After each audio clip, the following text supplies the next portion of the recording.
Shalom Bapak Ibu Saudara-saudari yang terkasih dalam nama Tuhan kita Yesus Kristus. Berjumpa lagi dengan saya Elisapan Anugrah Zega pada renungan kita pada hari ini.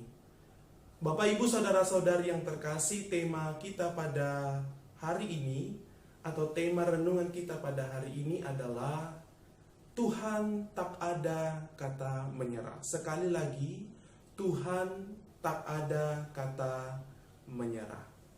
Bapak Ibu Saudara-saudari yang terkasih dalam nama Tuhan kita Yesus Kristus.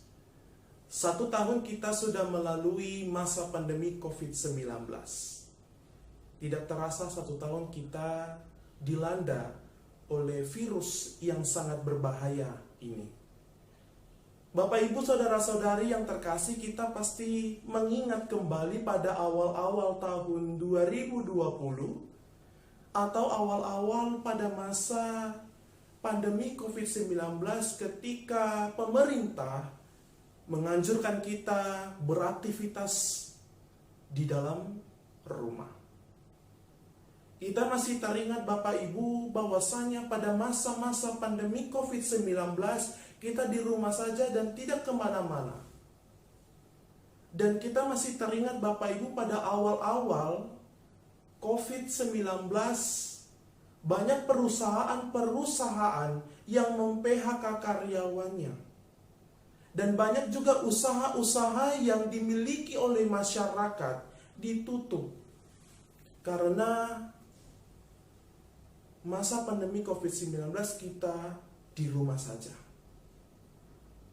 Dan banyak juga perekonomian yang dialami oleh masyarakat menurun.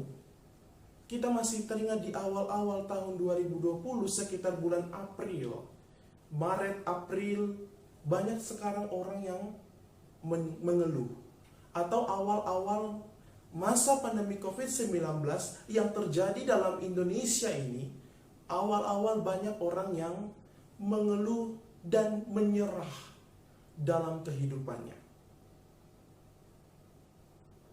Bapak Ibu yang terkasih dalam nama Tuhan, kata menyerah.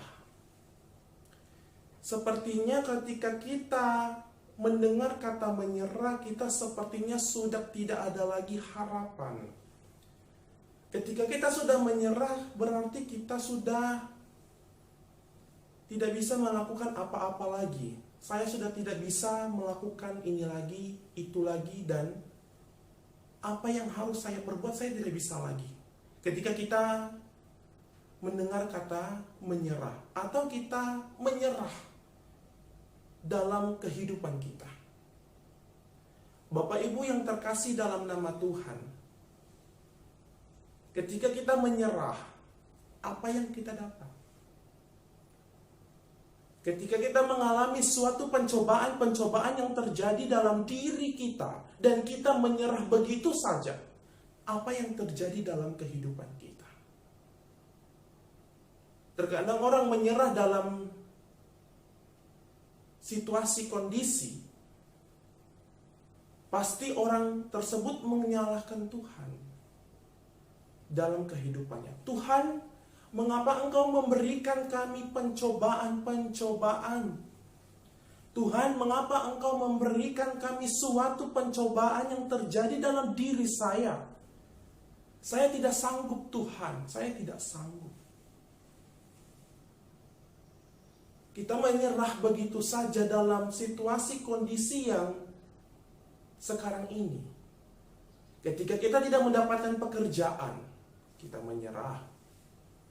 Ketika kita di PHK dan tidak bisa berbuat apa lagi, kita menyerah. Apakah kita menyerah begitu saja?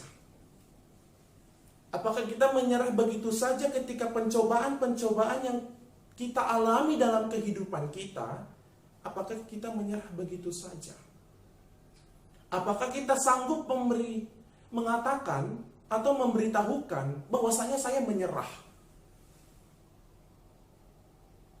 Apakah kita sanggup? Begitu saja kita memberikan atau mengatakan, saya menyerah Tuhan, saya tidak bisa lagi, Saya tidak bisa lagi mengerjakan sesuatu. Saya tidak bisa mendapatkan pekerjaan. Begitu saja. Bapak, Ibu, saudara-saudari yang terkasih, ketika kita menyerah begitu saja, apakah Tuhan mau menolong kita? Apakah Tuhan mau menolong kita, Bapak Ibu? Ketika kita menyerah begitu saja, Tuhan, aku tidak sanggup lagi, saya menyerah. Tuhan, saya tidak bisa apa-apa lagi. Apakah begitu saja? Apakah kita sanggup mengatakan kepada Tuhan, Tuhan, saya menyerah. Saya mau mengakhiri hidup saya. Saya tidak bisa berbuat apa lagi. Apakah begitu? Ketika kita menyerah, ketika kita mengalami pencobaan-pencobaan yang terjadi dalam diri kita, ketika sesuatu yang terjadi, kesulitan-kesulitan yang terjadi dalam diri kita, kita percaya pasti kita akan ditolong Tuhan. Ketika kita benar-benar berdoa kepadanya, Tuhan, saya benar-benar putus asa. Tuhan, saya tidak tahu mau apa-apakan lagi. Mari kita meluapkan isi hati kita yang terdalam kepada Tuhan. Mari kita menyampaikan isi-isi hati kita kepada Tuhan, bahwasanya kita tidak bisa sanggup melakukan apa-apa lagi. Kita berdoa kepada Tuhan, Tuhan, buka jalan kepada saya, buka jalan Tuhan kepada saya. Saya tidak mau menyerah, saya harus bisa bangkit, saya harus bisa bangkit. Saya harus bisa bangkit dalam segala kesulitan-kesulitan yang terjadi dalam diri saya. Percayalah, kuasa yang berasal daripada Tuhan akan membangkitkan jiwa kita untuk bisa melakukan sesuatu yang terbaik. Ketika kita sudah berbicara kepada Tuhan, percayalah, kuasa Roh Kudus akan menerangi hati dan pikiran kita. Ada suatu ide yang terjadi atau sesuatu yang kita dapatkan dengan begitu saja, yang Tuhan berikan kepada kita tanpa kita pikirkan, tanpa kita rencanakan. Dalam Yakobus pasal 1 ayat ke-12, berbahagialah orang yang mengalami pencobaan apabila ia sudah tahan uji. Ia akan diberikan oleh mahkota kehidupan yang dijanjikan Allah kepada setiap orang yang mengasihi Dia. Bahwasanya ketika kita sudah bertahan dalam setiap pencobaan-pencobaan, kesulitan-kesulitan yang ada dalam diri kita, kita ada suatu gift atau hadiah yang diberikan oleh Allah kepada kita, yaitu mahkota kehidupan, kehidupan yang kekal. Yesus Kristus juga menyerah dalam akhir hidupnya. Dia di atas kayu salib, dia menyerah. Tuhan, kuserahkan nyawaku ke dalam tangan-Mu. Bahwasanya Yesus sudah bertahan dalam setiap pencobaan-pencobaan yang dialaminya. Marilah kita, Bapak, Ibu, saudara-saudari yang terkasih, kita bangkit. Tidak ada kata menyerah dalam diri kita. Kita harus bangkit.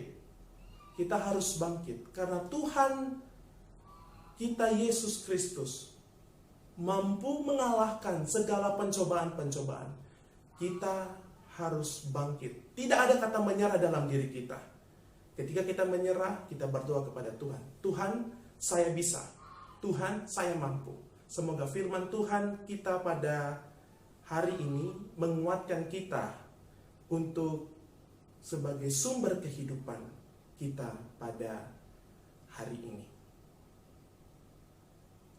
Terima kasih atas perhatian Bapak Ibu. Saya ucapkan shalom, salam sehat, Tuhan memberkati kita semuanya. Amin.